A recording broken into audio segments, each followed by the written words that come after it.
Praise the lord. మనము యేసుక్రీస్తు ప్రభువారు శిలువ మీద పలికినటువంటి చివరి మాటల్ని మనం చూస్తున్నాం. మనము Christ from the cross of Christ అనేటువంటి ఈ యొక్క శీర్షిక ద్వారా ఈ యొక్క 7 మాటలకు భావాన్ని మనం తెలుసుకోవడానికి ప్రయత్నం చేస్తూ ఉన్నాం. ఈ యొక్క నేపథ్యంలో ఇప్పుడు మనము 6వ మాటను కలిసి ధ్యానం చేయబోతున్నాం. అయితే ఈ 6వ మాటకు మనము బిల్డప్ అంటే ఏ విధంగా ఈ స్థాయికి వచ్చామనేది ఒకసారి ఆలోచిస్తే దాన్ని అర్థం చేసుకోవటం చాలా సులభతరం అవుతుంది. యేసుక్రీస్తు ప్రభువారిని గురువారం రాత్రి ఆయన్ని పట్టుకొని ఉండాలి. ఆ రాత్రి అంతా కూడా ఆయన్ని వేరు కోట్లు గుండా ఆయన తిప్పుతూ ఉన్నారు. శుక్రవారం పొద్దున్న ఆయన్ని సిలువ వేయటానికి చివరిగా తీర్పు తీర్చడం జరిగింది. ఆ తర్వాత ఆయన సిలువ మోసుకొని గొల్గొతా కొండ దాకా వెళ్ళారు. సుమారు 9 గంటలకు ఆయన్ని సిలువ వేయటం జరిగింది. 2 కర్రలు ఉంటాయి. ఒకటి అడ్డకర్ర పెటుబులం, ఇంకోటి నిలువు కర్ర సెడాయి. అయితే దానికి 3 మేకులేసి యేసు ప్రభుని కొట్టి 9 గంటలకి సిలువను ఏ గుంటలో అయితే పెట్టాలో ఆ గుంటలో అమర్చడం జరిగింది. కాబట్టి బైబిల్లో మనం చూసినట్లయితే ఉదయం 9 గంటల నుంచి 12 గంటల దాకా ఆయన సిలువ మీద ఉన్నాడు. చుట్టూ సూర్యుని వెలుగు ఉన్నది. 12 గంటల నుంచి 3 గంటల దాకా చీకటి ఏర్పడింది. భయంకరమైనటువంటి చీకటి అని మనకు అర్థమవుతూ ఉన్నది. టాలస్ అనే చరిత్రకారుడు ఈ చీకటి గురించి తన చరిత్ర గ్రంథాల్లో క్రీస్తు శకం 53లో రాసినటువంటి గ్రంథంలో ఆయన ప్రస్తావించడం జరిగింది. అయితే ఈ 3 గంటల చీకటి తర్వాత బయటకు వచ్చినప్పుడు ఆయన నా దేవా నా దేవా అని విలపించాడు. ఆ తర్వాత నేను దప్పికొనుచున్నాను అని అన్నాడు. ఆ తర్వాత సమాప్తమైనది అనేది 6వ మాట. ఇది జరిగినటువంటి విషయం. అయితే ఇప్పుడు మనం సమాప్తమైనది అనేది అర్థం చేసుకోవడానికి 3 గంటల సేపు ఉండేటువంటి చీకటి గురించి మనం అర్థం చేసుకోవాలి. ఆ 3 గంటల చీకటిలో ఏం జరిగింది? ఆ 3 గంటల చీకటిలో యేసు ప్రభువారు ఏ విధమైనటువంటి పరిస్థితులు గుండా వెళ్ళాడు? ఇది ఇప్పుడు మనం తెలుసుకోవాల్సినటువంటి పరిస్థితి. యేసుక్రీస్తు ప్రభువారు పడినటువంటి బాధ సుమారు 12 గంటల సేపు ఈ బాధను అనుభవించాడు. ఈ బాధను ఆయన అనుభవిస్తున్నది అనుకోకుండా జరిగింది కాదు. ఆయనకి తెలుసు ఇలాంటి బాధ గుండా ఆయన వెళ్తాడు అనేటువంటిది. అయితే ఆ బాధ గురించి ఆయన చెప్పినటువంటి మాటలు, వచనాలు మీకు కొన్ని ఎత్తి చూపిస్తాను. మత్తయి సువార్త 17వ అధ్యాయం 22-23 వచనాలు మనం చూద్దాం. వారు గలిలయలో సంచరించుచుండగా యేసు, మనుష్య కుమారుడు మనుష్యుల చేతికి అప్పగింపబడబోచున్నాడు, వారు ఆయనను చంపుదురు, మూడవ దినమున ఆయన లేచునని వారితో చెప్పగా వారు బహుగా దుఃఖపడిరి. యేసుక్రీస్తు ప్రభువారు ఈ యొక్క శ్రమలు అనుభవించడం అనేది అనుకోకుండా జరిగింది అని మనం గ్రహించకూడదు. తనకి తెలుసు ఇది జరగబోతుంది అనేటువంటిది. ఇంకా ఆలోచించినట్లయితే యోహాను సువార్త 12వ అధ్యాయం ఇక్కడ ఇంకా స్పష్టంగా చెప్తున్నాడు. 12వ అధ్యాయం 31వ వచనం, ఇప్పుడు ఈ లోకమునకు తీర్పు జరుగుచున్నది. ఇప్పుడు ఈ లోకాధికారి బయటకు త్రోసివేయబడును. నేను భూమి మీద నుండి పైకెత్తబడిన ఎడల అందరినీ నా యొద్దకు ఆకర్షించుకుందునని చెప్పాను. తాను ఏ విధముగా మరణము పొందవలసి ఉండినో సూచించుచు ఆయన ఈ మాట చెప్పాను. యేసుక్రీస్తు ప్రభువారు సిలువ మీదకి ఎత్తబడటం అనేది ఆయనకి ముందుగానే తెలుసు. స్పష్టంగా ఆయన దాన్ని ప్రస్తావిస్తూ ఉన్నాడు.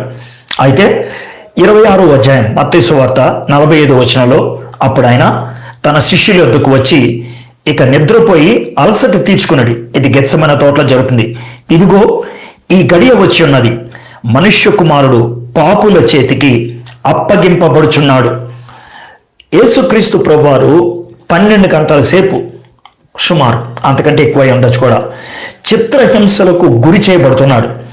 గెత్సెమనే తోటలో ఆయన పట్టుకున్నప్పటి నుంచి సమాప్తమైనది అనేదాకా బహుశా 12 నుంచి 15 గంటలు ఉండొచ్చు. ఈ సమయం అంతట్లో కూడా ఆయన మనుష్యుల చేతికి, పాపుల చేతికి అప్పగించబడి ఉన్నాడు అనే విషయాన్ని మనము అర్థం చేసుకోవాలి. ఇదే విషయాన్ని మార్కు సువార్త 14:41 కూడా చూస్తాం. ఆయన మూడోసారి వచ్చి, మీరిక నిద్రపోయి అలసట తీర్చుకున్నది, ఇక చాలును, గడియ వచ్చినది, ఇదిగో మనుష్య కుమారుడు పాపుల చేతికి అప్పగింపబడుచున్నాడు. యేసుక్రీస్తు ప్రభువారు ఈ మాట చెప్తున్నాడు. అయితే ఈ యొక్క కార్యక్రమాన్ని ఆయన ఏమని చెప్తున్నాడంటే అంధకారుని యొక్క సమయం అంటున్నాడు.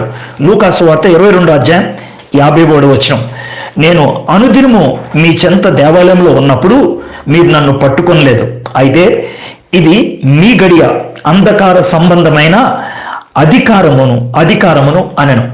ఆ 3 గంటల సేపు గురించి ప్రత్యేకంగా నేను ప్రస్తావిస్తున్నాను. 12 నుంచి 15 గంటల దాకా దుర్మార్గుల చేతికి, పాపుల చేతికి, ఈ లోకపు అధికారుల చేతికి యేసుప్రభుని అప్పగించబడటం జరిగింది. యేసుప్రభు వారు తాను అప్పగించుకున్నాడు. అయితే ప్రత్యేకంగా 12 గంటల నుంచి 3 గంటల దాకా అంధకార సమయం, చీకటి సమయం అని చెప్తూ ఉన్నాడు. ఆ అంధకార సమయంలో, ఆ చీకటి సమయంలో ఆయన చీకటి శక్తులతో పోరాడాడు. మన పాపం తన మీద మోయబడి ఉన్నప్పుడు తాను మన పాపం నుంచి మనల్ని విడిపించటానికి ఆయన పోరాడాడు. దీన్ని బాగా అర్థం చేసుకోవడానికి కొలస్సీలకు రాసిన పత్రిక 1:13 చదువుతున్నాను.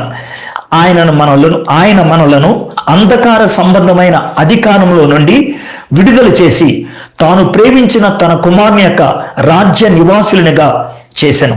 అంధకారం నుంచి ఆయన విడుదల కలిగించాడు. అదే కొలస్సీలకు రాసిన పత్రిక 2:13, 14, 15 కలిసి ఉంటుంది తెలుగులో. దాన్ని చదువుతున్నాను.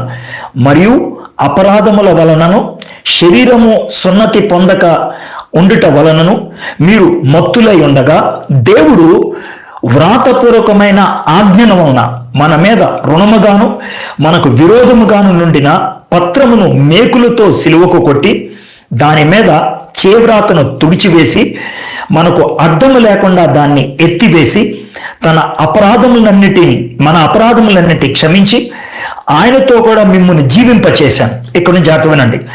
ఆయన ప్రధానులను, అధికారులను నిరాయుధులనుగా చేసి సిలువ చేత జయోత్సవముతో వారిని పట్టి తెచ్చి బాహాటముగా, వేడుకగా కనపరచను. అంధకార శక్తుల నుంచి మనల్ని విడిపించాడు. ఆ 3 గంటల సేపు ఆయన పోరాడింది మనల్ని పాపము నుంచి విడిపించటానికి. అది భయంకరమైనటువంటి పోరాటం. చీకటి తీర్పుకి సాదృశ్యం, జడ్జిమెంట్కి సాదృశ్యం. చీకటి పాపానికి సాదృశ్యం. ఆ చీకటి అంధకారంలో ఈయన యేసుక్రీస్తు ప్రభువారు మన పాపాన్ని తన మీద వేసుకొని మన తరపున పోరాడి మన తరపున వెల చెల్లించి మన కోసం ఆయన నీతి రాజ్యాన్ని, నిత్య జీవాన్ని సంపాదించాడు. ఆ 3 గంటలు అయిన తర్వాత ఆ పాపపు భారం తన మీద ఉన్నప్పుడు నా దేవా నన్నెందుకు చేయి విడిచావు అని అన్నాడు. ఆయన పోరాడటంలో తన శరీరము, తన మనస్సు, తన చిత్తము సమస్తము కూడా వెచ్చించాడు కాబట్టి దప్పికొన్నాడు. ఇదంతా అయిపోయిన తర్వాత యోహాను సువార్త 19:19 అటు తర్వాత సమస్తమును అప్పటికి సమాప్తమైనది యేసు ఎరిగి లేఖను నెరవేరినట్లు నేను దప్పుకొనుచున్నాను అనెను. చిరకతో నిండి ఉన్న ఒక పాత్ర అక్కడ పెట్టి ఉండెను గనుక వారు ఒక స్పంజి చిరకతో నింపి హిస్సోపు పుడకకు తగిలించి ఆయన నోటికి అందించిరి. యేసు ఆ చిరక పుచ్చుకొని సమాప్తమైనదని చెప్పి తల వంచి ఆత్మను అప్పగించెను. ఇక్కడ చూసినప్పుడు యేసుక్రీస్తు ప్రభువారు సమాప్తమైనది అని చెప్తున్నాడు. సమాప్తమైనది అనేటువంటి తెలుగు పదం ఎలాంటి భావాన్ని ఇస్తుందో మనం తెలిసిందే. రకరకాలైన భావాలు ఇవ్వచ్చు. కానీ ఒరిజినల్గా అక్కడ ఉన్నటువంటి పదం ఏంటంటే టెటలోస్టాయ్.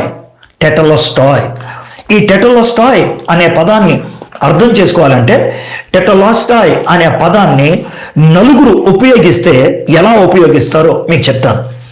ఒకవేళ టెటలోస్టాయ్ అనే మాట ఒక పనోడికి, ఒక సేవకుడికి ఉపయోగించాల్సి వస్తే అతను ఇలా అంటాడు, అయ్యగారు మీరు చెప్పిన పని నేను పూర్తిగా చేసేసా. అప్పుడు ఆయన ఉపయోగించే పదం టెటలోస్టాయ్, మీరు చెప్పింది నేను పూర్తిగా చేశా. ఒకవేళ అదే పనిని, అదే మాటని యాజకుడు వాడాలంటే ఎలా వాడతాడో చెప్తాను.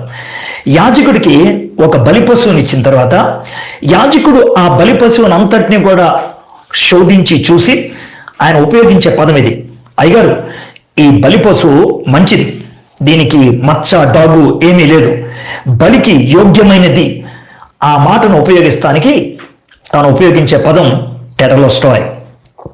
మూడోది, ఒక ఆర్టిస్ట్ కానీ ఒక రైటర్ కానీ ఇది ఎప్పుడు ఉపయోగిస్తాడంటే తాను రాయాల్సిందంత రాసి చివర సంతకం పెట్టిన తర్వాత అయిపోయింది సార్ పుస్తకం అంటాడు. ఒక పెయింటర్ పెయింటింగ్ అంతా వేసిన తర్వాత అంతా పెయింటింగ్ వేసిన తర్వాత చివరిగా తన పేరు సంతకం పెట్టిన తర్వాత బాగుంది ఇప్పుడు టెటలోస్టాయ్ అని అంటాడు. నాలుగోది, అతి ప్రాముఖ్యమైనది, ఒక వాణిజ్యవేత్త అంటే ఒక మర్చెంట్, ఒక వ్యాపారవేత్త ఈ పదాన్ని ఎప్పుడు వేస్తాడంటే బాకీ పూర్తిగా తీరితే. మీకు బాగా అర్థం అవడం చెప్తాను. మీరు నాకు 1000 రూపాయలు అప్పిచ్చారు, నేను ఒక్కసారి 1000 రూపాయలు తీర్చలేను, నెలకు 100 రూపాయలు ఇద్దాం అనుకున్నాను, 9 నెలలు ఇచ్చాను, ఇక 10వ నెల 100 రూపాయలు పట్టుకొని మీ దగ్గరకు వచ్చినప్పుడు ఏమండి బాకీ తీరిపోయిందండి, ఇది చివరి వాయిదా, బాకీ తీరిపోయింది. అప్పుడు నేను ఉపయోగించాల్సిన పదం టెటలోస్టాయ్. యేసుక్రీస్తు ప్రభువారు అక్కడ ఉపయోగించినటువంటి పదం అది, ఇట్ ఈస్ ఫినిష్డ్, సమాప్తమైనది అని ఆయన అంటున్నాడు. ఈ సమాప్తమైనది అనేటువంటి పదం ఈ నలుగురు ఉపయోగించినప్పుడు వాళ్ళు సంతృప్తికరంగా ఉపయోగించింది, సంతోషంగా ఉపయోగించింది. వాళ్ళు చేయదలుచుకున్న పని సమాప్తమైనది, వాళ్ళు ఏదైతే జరిగించాలనుకున్నారో అది జరిగింది. అప్పుడు ఉపయోగించాల్సినటువంటి పదం టెటలోస్టాయ్. యేసుక్రీస్తు ప్రభువారు ఈ లోకములోకి వచ్చింది మన పాపమునకు క్రయధనముగా ఆయన వెల చెల్లించాలని, తన ప్రాణాన్ని ఇవ్వాలని. అది పూర్తయిపోయింది కాబట్టి సమాప్తమైనది అని చెప్పడానికి ఇష్టపడుతున్నాడు. ఇంతకీ సమాప్తమైపోయింది ఏంటి? ప్రవచనాల యొక్క నెరవేర్ప కాదు, ఇంకా చాలా ప్రవచనాలు ఉన్నాయి. జకరియా 12:10 చూసినట్లయితే ఆయనకి పక్క నుంచి పొడవటం గురించి ఉంటుంది. కీర్తనలు 34:20 చూసినట్లయితే ఆయన ఎముకలు ఏవి ఎరగకూడదు అని ఉంటుంది. యెషయా 53:9 చూసినట్లయితే ధనుకుని యొక్క సమాధిలో పాతి పెట్టడం గురించి ఉంటుంది. ఇంకా నెరవేరలేదు కాబట్టి ఇవి ప్రవచనాల యొక్క నెరవేర్పు పూర్తయిపోయింది అని చెప్పట్లేదు. అయితే ఖచ్చితంగా ఒక మాట చెప్తున్నాను, ఆయన ఏమి పూర్తి చేశాడంటే శ్రమ పొందటం పూర్తయిపోయింది, వెల చెల్లించటం పూర్తయిపోయింది, క్రయధనము అంది ఇవ్వటం అనేది పూర్తయిపోయింది. వెల ఎవరికి చెల్లించారు? చాలా మంది ఏమనుకుంటారు తెలుసా, మన వెల సాతానుడికి ఇచ్చాడని. వెల సాతానుడికి ఇస్తే సాతానుడు దేవుడి కంటే పైన ఉన్నవాడు అవుతాడు. ఆయన సాతానుడికి ఇవ్వలేదు.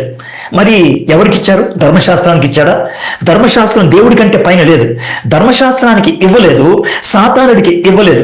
మరి ఎవరికి ఇచ్చాడంటే తనకి తానే, తాను ఏర్పరచుకున్నటువంటి నియమానికి తను తాను సంతృప్తి పరచుకోవడానికి తనకి తాను ఇచ్చుకున్నటువంటిది ఈ వెల. కాబట్టి ఈ చీకటి శక్తులతో పోరాడి, ఆ చీకటి శక్తులు ఆ పాపం మీద ఆ పాపుల మీద ఇబ్బందులు పెడుతూ ఉంటే వాటితో పోరాడి ఆయన వెల చెల్లించి తన యొక్క పవిత్రత కోరినటువంటి ఆ నిష్ఠ నియమాలు సంతృప్తి చేసుకొని నీకు నాకు క్రయధనం చెల్లించడం పూర్తి అయిపోయింది. It's a cry of victory, it's a cry of accomplishment, it's a cry of satisfaction. విజయము, పరిపూర్ణత, సంతృప్తి, ఈ 3 అనుగ్రహించేటువంటి దాన్ని వెల చెల్లించడం అంటాం. యేసయ్య మన కోసం వెల చెల్లించాడు కాబట్టి మనము విడుదల పొందుతున్నాం. It is finished. వెల చెల్లించడం పరిపూర్ణమైపోయింది, సంతృప్తి అనేది. నీ పాపాలకు వెల చెల్లించింది యేసయ్య అని గుర్తిస్తున్నావా? నీ పాపాలకు వెల చెల్లించడానికి ఆయన చీకటి శక్తులతో పోరాడాడు అని గుర్తించావా? నీ పాపాన్ని ఆయన దగ్గర ఒప్పుకున్నావా? ఒకవేళ ఇప్పటిదాకా జరగలేదేమో, ఇప్పుడైనా యేసయ్య దగ్గరికి వచ్చి పాపాన్ని ఒప్పుకోవడానికి ఇష్టపడుతున్నావా?